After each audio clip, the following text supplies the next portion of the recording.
And now, tonight's presentation of radio's outstanding theater of thrills, Suspense.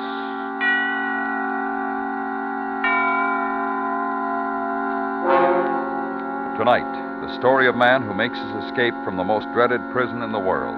We call it The Man with the Steel Teeth. So now, starring John Dehner, here is tonight's suspense play, The Man with the Steel Teeth.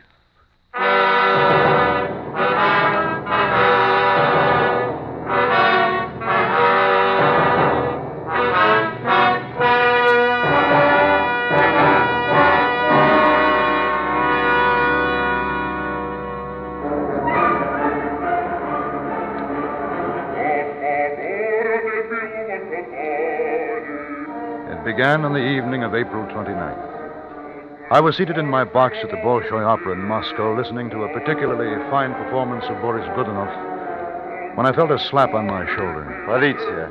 Пойдем. What do you want? Пойдем. Я из полиции. Отсюда. Now, look here. What's this all about? You are under arrest. Arrest? What are you talking about? Come. There were two other men with him, big men. In a moment, I found myself escorted down the corridor, down the grand staircase, and out into the dark street to a black limousine waiting in front. No one said a word as we sped through the streets, the men on either side of me staring straight ahead. Then we rounded a corner, and in a second I knew our destination.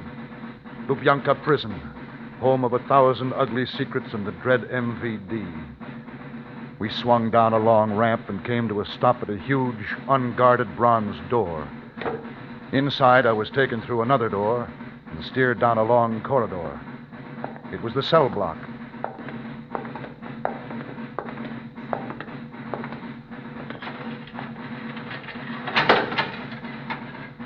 Внутрь. Идите.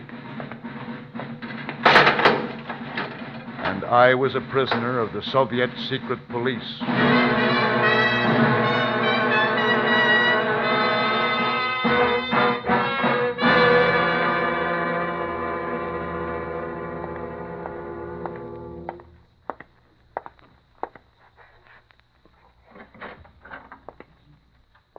Arthur Luttrell. Mr. Luttrell, our knife. Please, come in. Sit down. I'll be with you in a moment. My breakfast, huh? Товарищ. Товарищ ревизор. Хочете селедку со мной?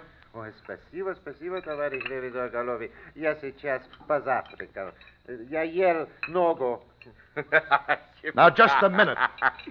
Look, I've been here 2 days without a word as to why I've been arrested. Возьмите хлеба немного. I want an explanation. Спасибо. Look, I'm an accredited correspondent. My papers are in order. You know that. Now, what about it? Конечно, да. Море холодное, мясо свежее. I gave up. They had no intention of dealing with me until they were good and ready. I could see that. I watched the man behind the desk, Inspector Golovin of the MVD, a small, round little man in a badly fitted gray suit. Gold-rimmed spectacles magnified his brown eyes. And when he smiled, his full lips uncovered the most fantastic set of stainless steel teeth I ever laid eyes on, full uppers and full lowers. Then the morning feast was over.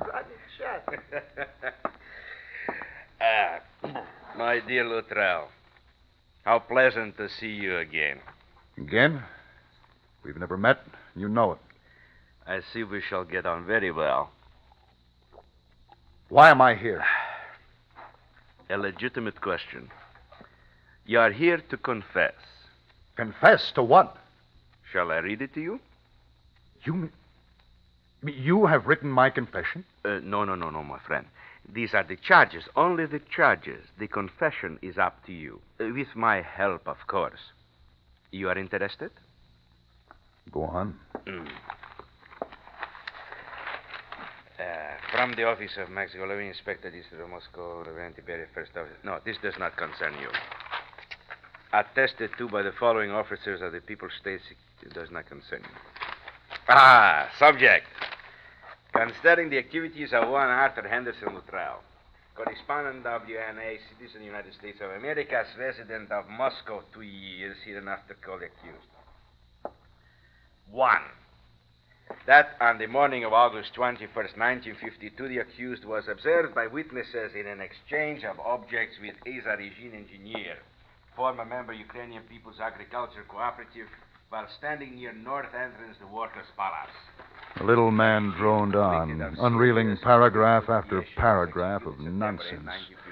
Names of people I'd met as a reporter or at official functions, on the street, or anywhere. Names of people now dead or awaiting execution. It wasn't until this thought came that it dawned on me what my crime might be. And in the last paragraph, Golovin confirmed it. That Arthur Henderson Luttrell is accused of the crime of espionage and the encouragement of sabotage. That by the use of personal influence, he contributed to the deviation of 12 individuals, since convicted, sentenced, and in 4 separate instances executed, for crimes of treason against the state. Well? Very clever. Nothing clever, my dear friend. Merely a recitation of facts. Do you or do you not confess? To a trumped-up deal like this? No. Not on your life. On your life, Mr. Luttrell. Товарищ, прикажи его. Oh. You have been asked the question, my dear boy. Oh. Do you or do you not confess? Go to the devil. Еще раз. Oh. Confess. No. Confess. No. Confess.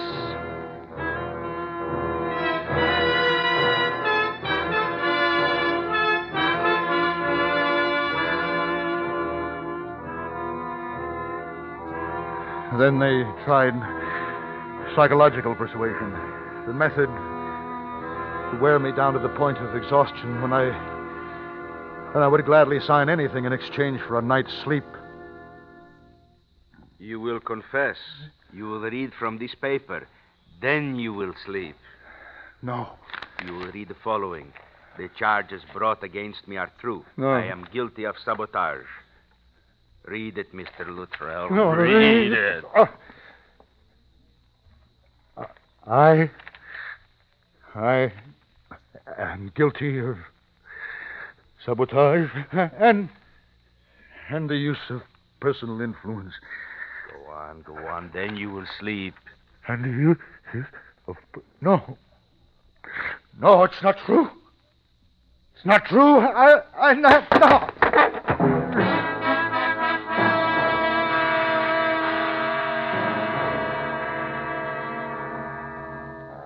And I awoke to find myself back in my cell. And I noticed something was strange. Something different about my cell, an unnatural stillness. It took an effort to focus on the moment, and then I saw what it was. My cell door was open. Just a crack. But it was open. It had always been closed and double-locked each time I was returned from questioning, but now it was open. Reason told me it was another way of torturing me. It was a trap. But I had to try. Cautiously, I stepped out into the broad corridor, and I moved past the line of cells. If I could reach the bronze doors. The bronze doors. Outside. Escape. And then I was standing before the open door of the office. It was empty. No Golovin. Nobody. In the corner behind the desk stood a coat rack. On it hung an overcoat and a black hat. I took them, and I put them on, and walked out to the bronze doors. I was outside. Except for a black limousine that stood across the parking area, the place was deserted. Nobody. My first thought was the embassy. If I could get to the embassy, I'm safe. I looked again at the limousine, an official car of the MVD. Trying to be as casual as possible, I went over and looked in. The ignition keys were there. I got in quickly and stepped on the starter.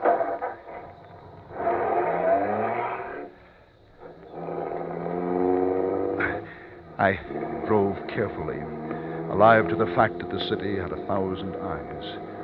It was early morning. Few cars were on the streets. And suddenly the welcome sight of the embassy came into view. It loomed large and took shape as I approached. There was a car parked in front of the main embassy entrance. I pulled up behind it. I was about to set the handbrake when I saw something that turned my blood to water. Not 40 feet from me, leaning against the stone post of the entrance gate, was a man in an overcoat. He was absorbed with a small hand mirror in which he was examining his teeth, probing here and there with his forefinger. It was Inspector Golovin.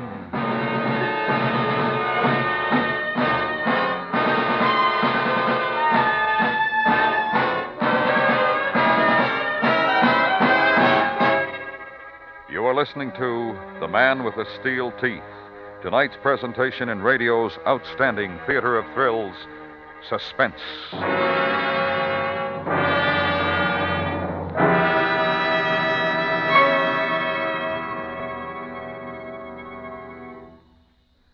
Tonight's performance of Suspense is the final broadcast at this time.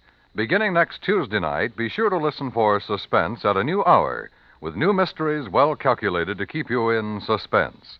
Remember, beginning next week on most of these same stations, radio's outstanding theater of thrills comes to you Tuesday evenings.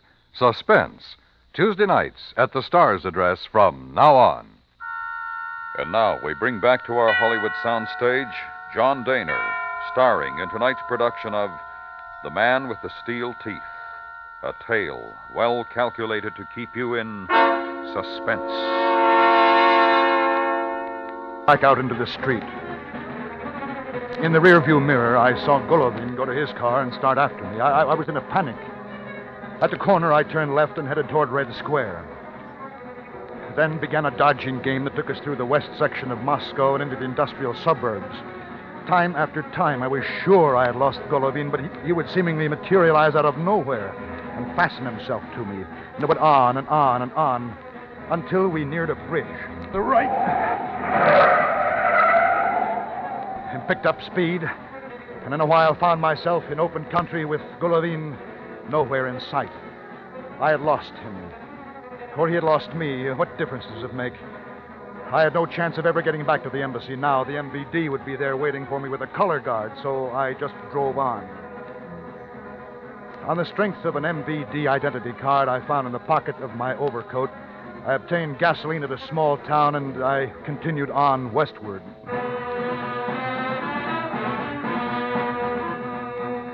I drove steadily the rest of that night and all the next day. And late the following night, I reached the outskirts of Warsaw, and the time had come to abandon the MVD car. It had served its purpose, but by now the entire secret police undoubtedly was alerted to watch for me, so I left it at the side of the road and started walking.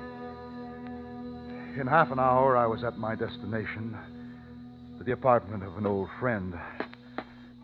I was on the ragged edge. I needed rest.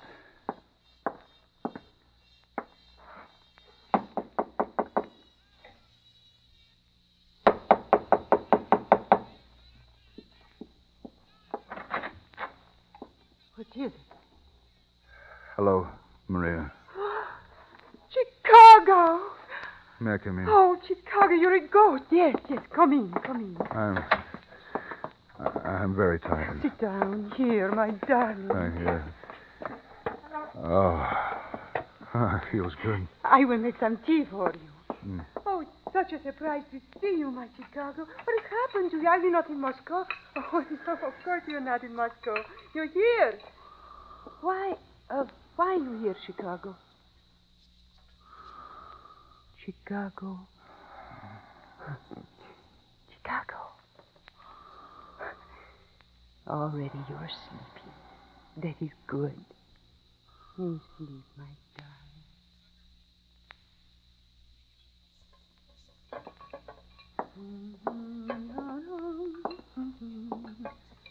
Good morning.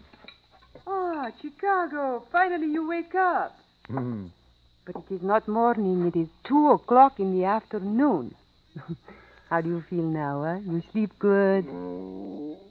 Oh, it's heaven. You're going to stay awake now? I give you a cup of coffee. You're an angel. Oh, never mind the angel talking here. Thanks. Oh, first cup of coffee I've had in 2 months. Now you must tell me, Chicago, what has happened. Where do you come from? Where do you go? Old Cotton-Eyed Joe. Old which? Your questions, where do you come from, where do you go? Like old Cotton-Eyed Joe. It's an American folk song. Oh. Never mind. Sit down, Maria, and I'll tell you. I have missed you, Chicago. And when you came in last night, I was very happy. You're still as beautiful as ever, Maria. Oh, but I am wrong to talk this way to you. Everything was finished 2 years ago, and so it must remain. I still think we were fools. Forget. Now, you in a lot of trouble, huh? Yeah, a lot. You talk in your sleep. Oh? What did I say? Oh, I could not understand everything, but you kept on killing a man.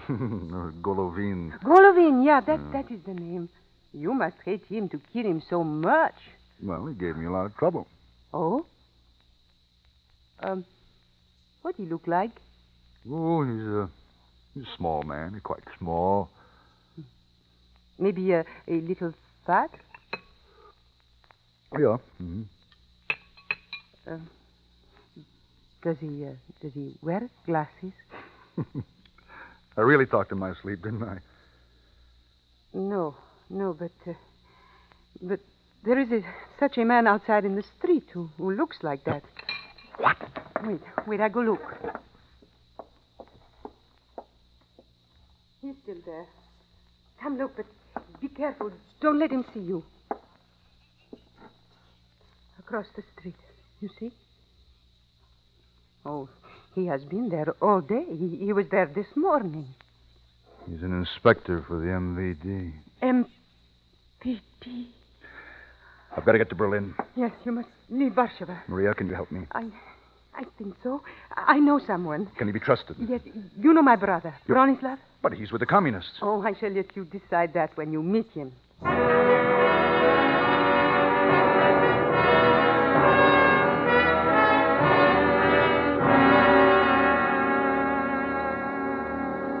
And remember to use the pistol only as a last resort. So, go over your cards again, and we shall see if you know them. A personal identification card. Duck. Gasoline ration card. Duck.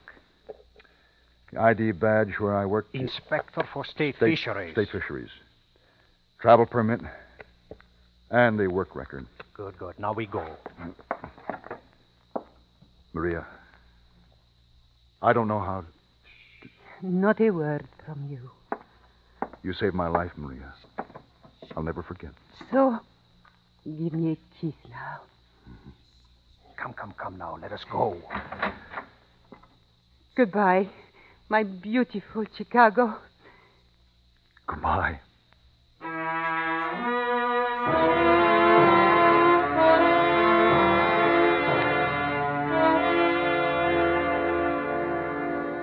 Bronislav led me down the stairs and out the back door to the alley where his car was parked.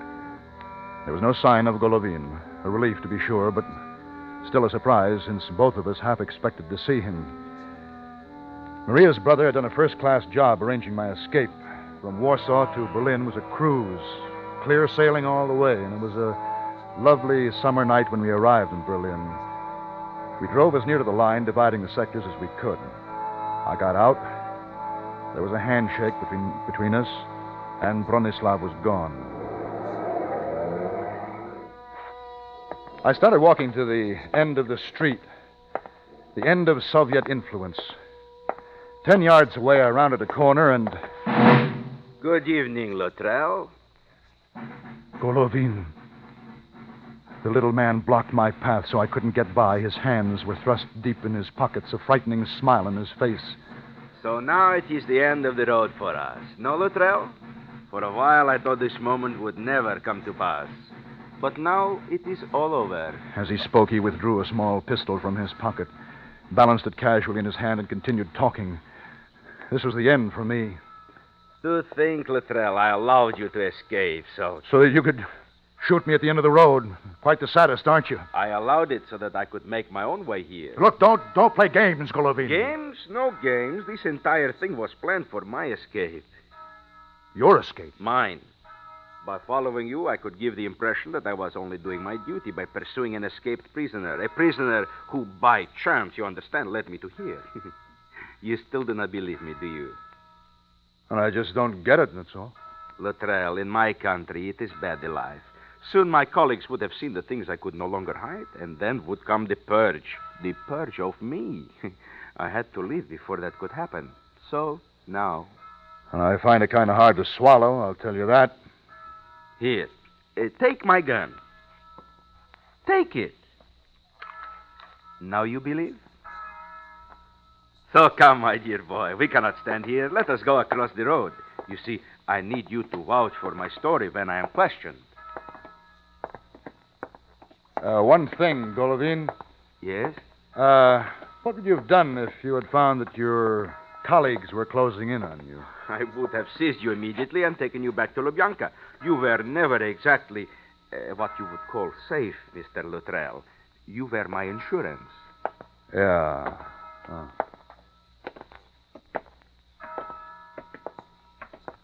This is the American sector? It is. My territory now. Then we must seek the military police, and I give myself up. Yeah. Yeah, I guess they would like to have a talk with you. So now, my dear boy... Now, wait a minute, Golovin. Wait?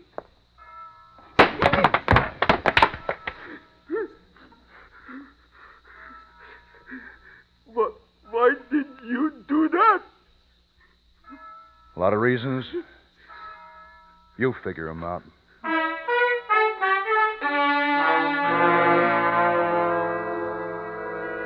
My knuckles hurt. They were bleeding. Golovin sat on the pavement looking stupid. I turned to go, and as I did, he took his hand from his mouth. His full lips hung slack, revealing his steel teeth, bent grotesquely out of shape. I shuddered and went to find the military police.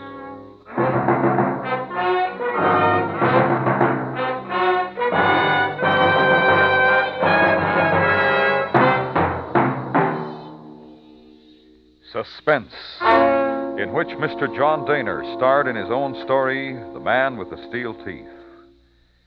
Next Tuesday, the story of 3 women and their vigil of death. We call it Waiting. That's next week on Suspense.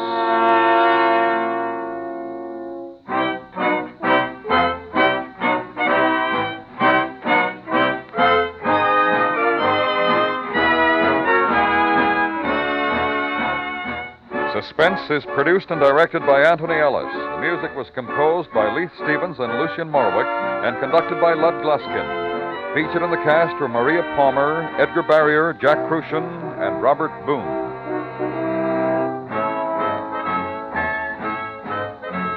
Crime Photographer clicks against criminals Fridays on the CBS Radio Network.